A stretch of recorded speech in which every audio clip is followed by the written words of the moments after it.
Tabungan Perumahan Rakyat atau TAPERA tengah menjadi polemik. Sejumlah reaksi baik pro dan kontra bermunculan dari berbagai pihak.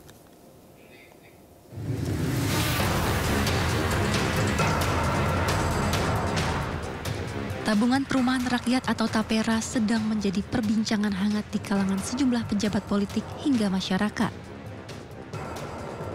Pelaku usaha yang tergabung dalam Asosiasi Pengusaha Indonesia atau APindo dengan tegas menolak kewajiban dalam membayar iuran BP TAPERA.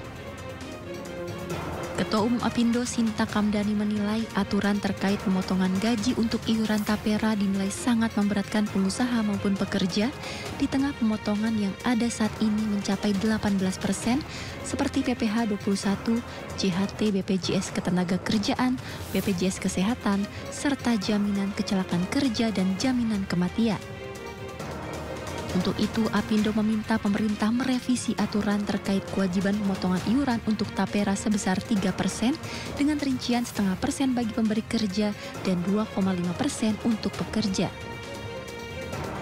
Aturan TAPERA ini yang terbaru ini akan menambah tentu saja beban baru bagi pemberi kerja maupun pekerja ya. Saat ini beban pungutan yang telah ditanggung itu hampir 18,24% sampai 19,74%. Nah ini apa saja? Ada jaminan jam sostek, JHT, jaminan kematian, kecelakaan kerja, pensiun, jaminan sosial kesehatan, ada cadangan pesawat, ada macam-macam. Jadi jumlahnya sekarang itu. Jadi kalau misalnya ada penambahan lagi, tentu saja ini akan bertambah bebannya semakin berat.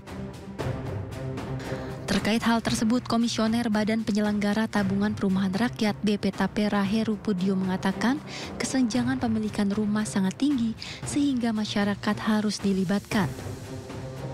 Ia menjelaskan pembiayaan perumahan dari pemerintahan dengan skema subsidi dan fasilitas pembiayaan lainnya hanya dapat menyediakan kurang lebih 250.000 rumah. Sementara itu, pertumbuhan permintaan rumah mencapai 700 hingga 800.000 rumah tangga setiap tahunnya.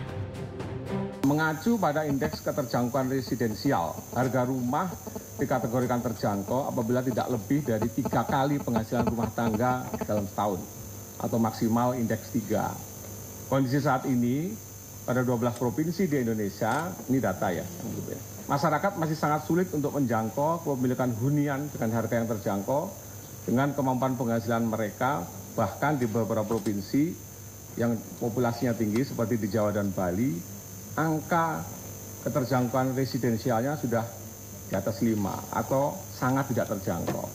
Permasalahan ini terjadi di hampir semua segmen baik MDR, kelas menengah maupun pekerja kelas atas. Nah, dari sini kemudian TAPERA hadir, ya, sesuai amanah Undang-Undang Nomor 4 2016 tentang TAPERA, ya, untuk meningkatkan kemampuan atau affordability masyarakat untuk menjangkau harga rumah tersebut. Penyelenggaraan TAPERA diatur dalam Peraturan Pemerintah Nomor 21 Tahun 2024 yang telah diteken Presiden Jokowi pada 20 Mei silam. Heru menjelaskan dalam pasal 155 ayat 1 dijelaskan besaran simpanan yang ditetapkan sebesar 3% dari gaji atau upah untuk peserta pekerja mandiri. Angka 3% ditanggung oleh pemberi kerja sebesar 0,5%, sedangkan sisanya 2,5% ditanggung oleh pekerja. Kantor Staf Kepresidenan atau KSP juga menyampaikan sikapnya terkait polemik program Tabungan Perumahan Rakyat atau TAPERA yang mendapat penolakan keras dan menjadi polemik di masyarakat. KSP menilai program TAPERA sangat bermanfaat mendorong masyarakat yang ingin membeli rumah. Kenapa diperluas? Karena ya ada problem backlog yang dihadapi oleh pemerintah sampai dengan saat ini ada 9,9 juta masyarakat Indonesia yang belum memiliki rumah. Ini data dari BPS ya, bukan ngarang ya. Dalam sebuah diskusi di program polemik MNC Trijaya, Sekjen Opsi Timbul Siregar mengkritisi program TAPERA yang dinilai tumpang tindih dengan program manfaat layanan tambahan atau MLT yang merupakan bagian dari program BPJS Ketenagakerjaan. Maka dari itu menurutnya pemerintah perlu meninjau kembali aturan tersebut agar tidak tumpang tindih. Yang memang juga sama-sama, yaitu uang rumah pertama.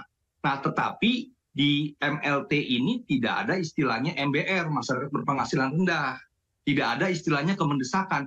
Cuman dia hanya diukur bankable nggak, dia mampu nggak untuk membayar iurannya nanti, ya. Sama di Tapera juga kan akan ada kredit dan dibayar kredit itu dengan bunga 5%. Nah, bedanya memang di Permenaker MLT perumahan ini suku bunganya masih di atas ya. Nah, itu yang memang ke depan harus juga direvisi dan untuk kita sama-sama berjalan antara Tapera dengan MLT.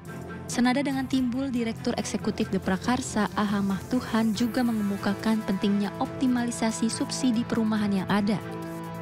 Dengan demikian, beban pekerja tidak perlu ditambah dengan adanya iuran Tapera. Saya punya keyakinan bahwa iuran Tapera ini ya, akan membawa ketidakpastian justru kepada pekerja atau kepada mereka yang mengiur untuk mendapatkan perumahan karena jangka periodisasinya cukup panjang dan tentu saja kalau perhitungannya adalah inflasi, saya yakin tidak akan mampu mengejar kenaikan inflasi. Sementara itu, Menteri Koordinator Bidang Perekonomian Airlangga Hartarto menyebut polemik Tapera terjadi akibat kurangnya sosialisasi dan edukasi kepada masyarakat secara masif. Aturan baru soal Tapera sontak menjadi polemik di tengah kebutuhan masyarakat yang semakin mahal. Diharapkan segera ada solusi terbaik untuk menjawab permasalahan ini.